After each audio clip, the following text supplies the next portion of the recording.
hore waxaan salaamayaa dhammaan marti sharafka xafladda ka soo qayb galay ay ugu horeeyaan wasiiradda agaasimayaasha isbitaalada jaamacadaha martida ka joogta iyo marti sharafta kale ee ka socota ama shirkado ama hay-ado la shaqeeya caafimaadka. waxaan isleeyahay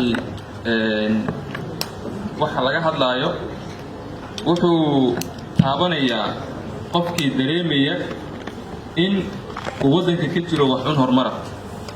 waxaa farxada oo caawa aniga farxadii ah, bulshada Soomaaliyeedna farxad u ah in ay maanta tahay maalin aynu ku dhawaaqayno step kale oo horumar oo waddanku uu samaynayo, idinkoo og in Muqdisho lagu tiriyo inay tahay caasimadaha adduunka xagga growth-ka kaga jira rankinka hore ee aadka u koraya.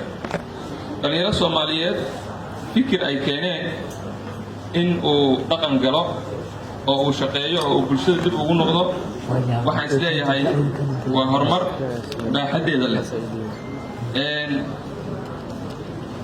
annagu ka isbitaal ahaan waxaan fikirkan soo dhaweynay xilli hore isagoo bilow ah oo curdun ah.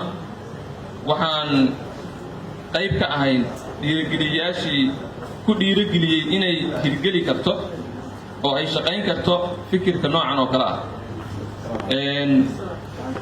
adduunka sida aad og tihiin caafimaadku waa wax qaaliya, qof kastana jeebkiisa kama xalin karo dhibaatooyinka ma aragtay uu kala kulmaya caafimaadkiisa ama kan qoyskiisa.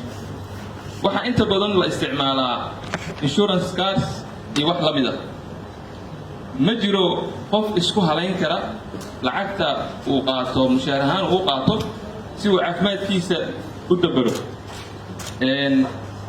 qoyskiisa xanuun ku yimid ama isaga shakhsiyadiisa waxaa laga yaabaa in loo baahdo lacag $10,000 oo ay tahay qaliin ama procedure uu marayo.